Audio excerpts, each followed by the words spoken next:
Assalamualaikum warahmatullahi wabarakatuh. Selamat pagi saudara sekalian. Kali ini kita akan membahas tentang adopsi dan difusi inovasi. Adopsi dan difusi inovasi ini berkaitan erat dengan inovasi. Sebelum kita membahas apa itu adopsi inovasi dan difusi inovasi, kita jelaskan dulu apa yang dimaksud dengan inovasi. Inovasi adalah segala sesuatu yang dianggap baru oleh seseorang. Ya, di sini ada dua hal yang perlu digarisbawahi. Yang pertama adalah segala sesuatu, dan yang kedua adalah dianggap baru. Ya.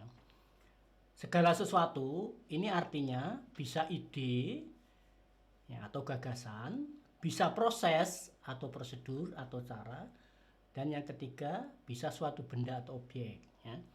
Jadi ada misalnya gagasan atau ide baru, ini juga bisa disebut inovasi.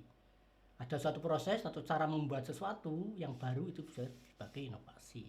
Demikian juga ada benda baru, ya, misalnya ada benih-benih yang ditemukan baru, itu bisa juga disebut inovasi. Kemudian pengertian yang kedua adalah dianggap baru. Ya. Dianggap baru ini bisa mengandung dua pengertian. Ya.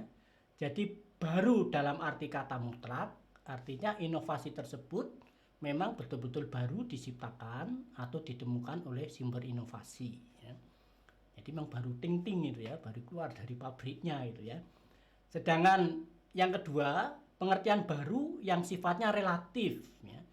Artinya inovasi tersebut baru diperkenalkan di suatu tempat, meskipun sebenarnya inovasi itu sudah lama ya di daerah lain. Jadi sudah diciptakan atau ditemukan di tempat lain sudah lama, tapi baru dikenalkan di daerah itu adalah merupakan yang baru. Ini bisa juga disebut sebagai inovasi.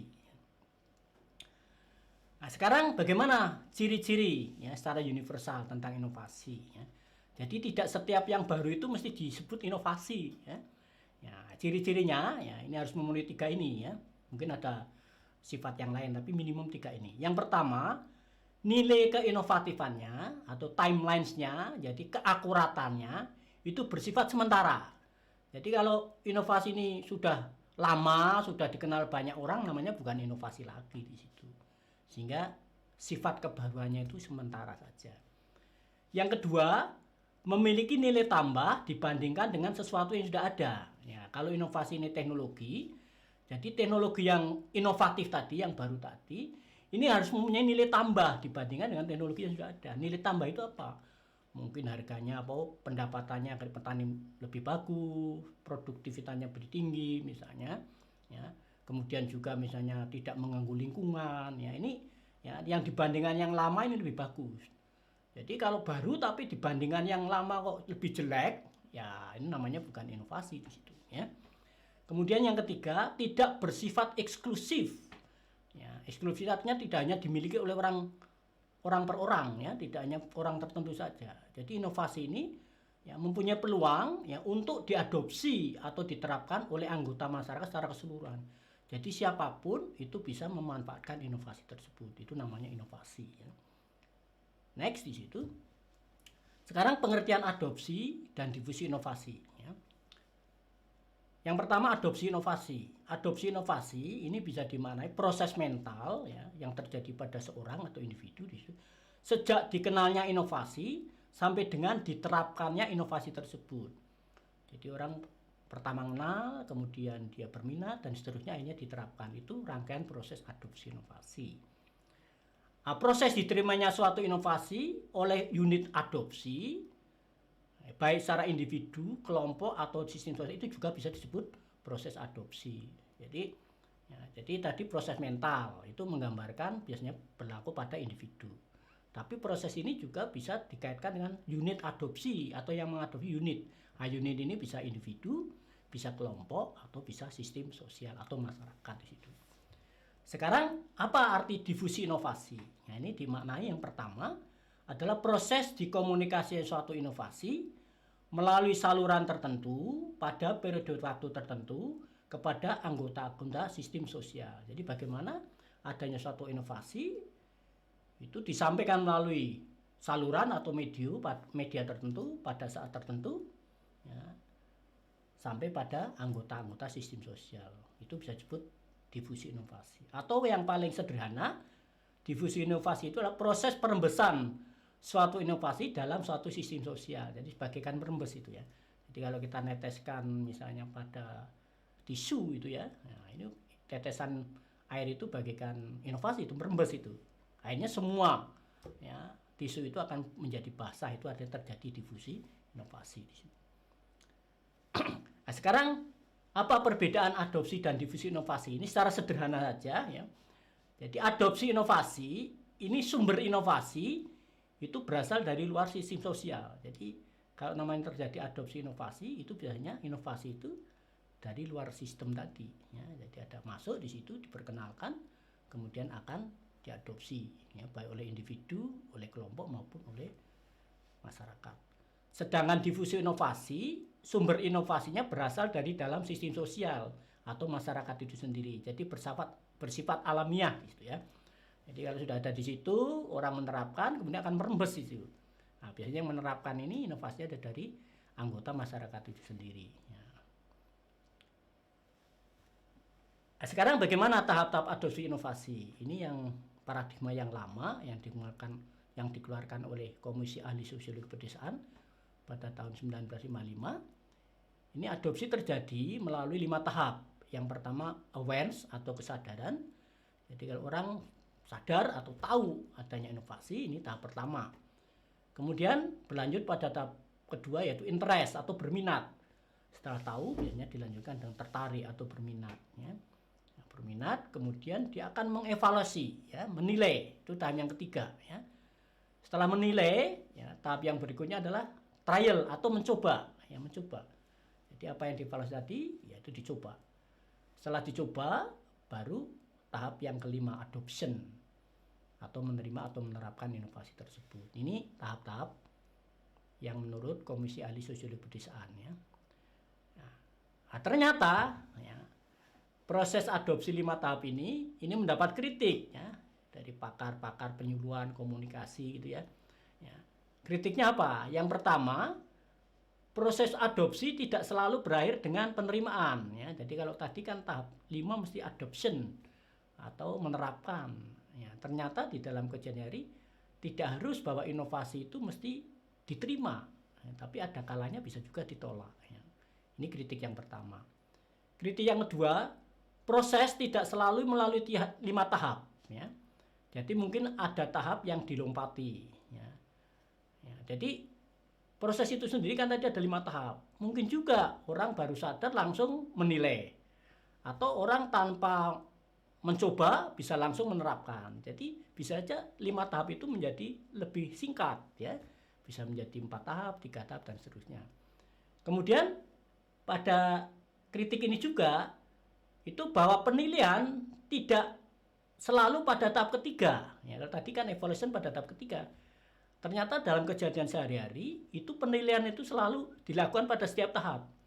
Jadi orang aware atau sadar itu juga sebenarnya sudah nilai. Orang berminat ini juga sudah menilai. Jadi hampir setiap tahap itu mesti terjadi penilaian. Ini yang menjadi kritik ya. Kemudian yang berikutnya adalah kritik yang seterusnya adalah proses tidak berhenti pada tahap adopsi, tetapi bisa berlanjut pada tahap konfirmasi. Kalau tadi kan poinnya kalau sudah adopsi selesai di situ. Tapi kenyataannya dalam kehidupan sehari-hari orang sudah menerapkan itu akan selalu mencari informasi lebih lanjut, istilahnya konfirmasi ya, untuk menegaskan ya, untuk ini yang saya adopsi ini sudah bagus atau belum ya, bisa saja berubah atau bisa saja memperkuat apa yang tadi diadopsi ya. Ini kritik terhadap tadi proses adopsi yang paradigma lama. Nah, untuk merespon kritik tersebut ini Rogers ya, pakar komunikasi dan penyuluhan, ini mengungkapkan paradigma baru ya dalam pengambilan keputusan adopsi inovasi, sama melalui 5 tahap ya. Nah, ini mengenai tahap-tahapnya bisa kita ikuti. Nah, ini yang pertama, ini disebut knowledge ya, knowledge atau pengetahuan.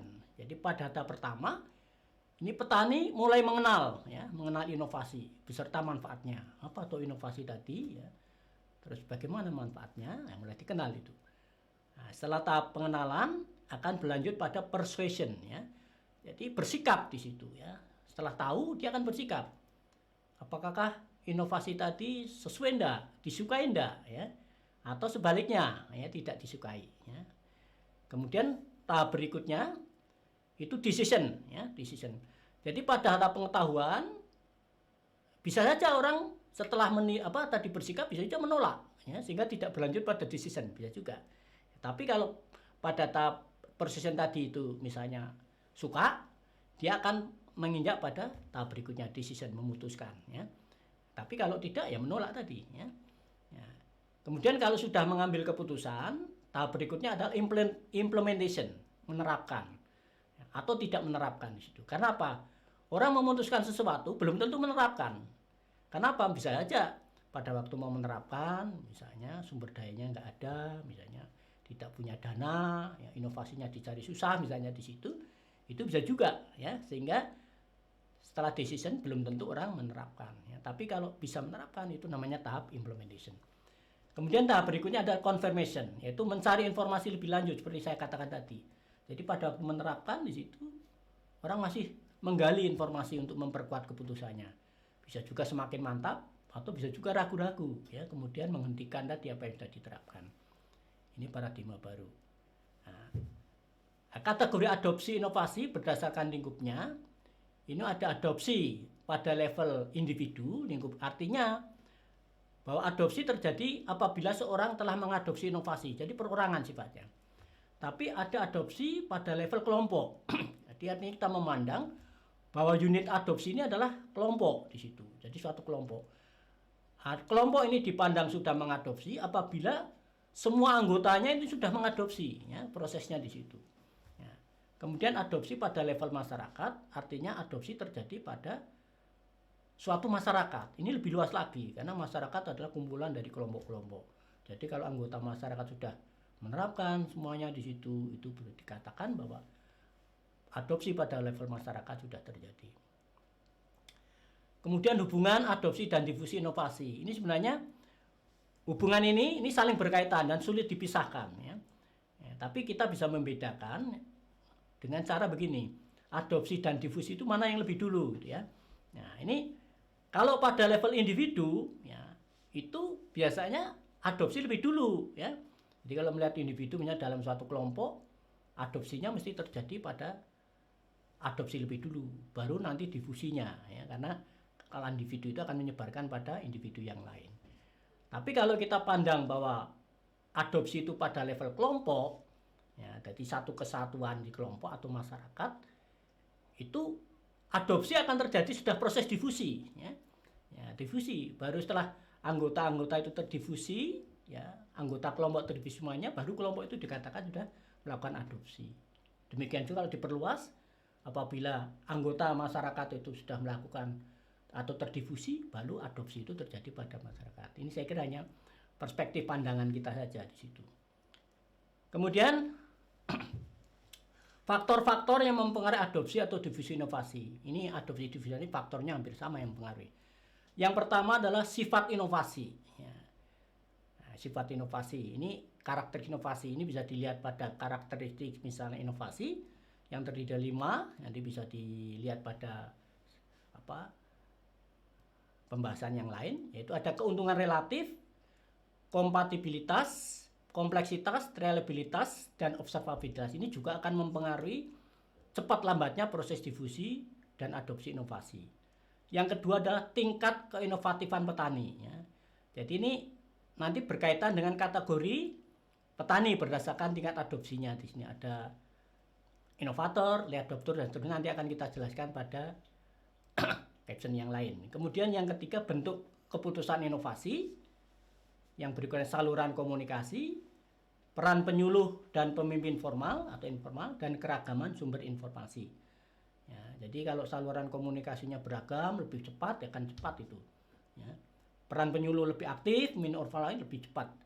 Keragaman sumber informasi lebih banyak, itu akan lebih cepat juga. Ya.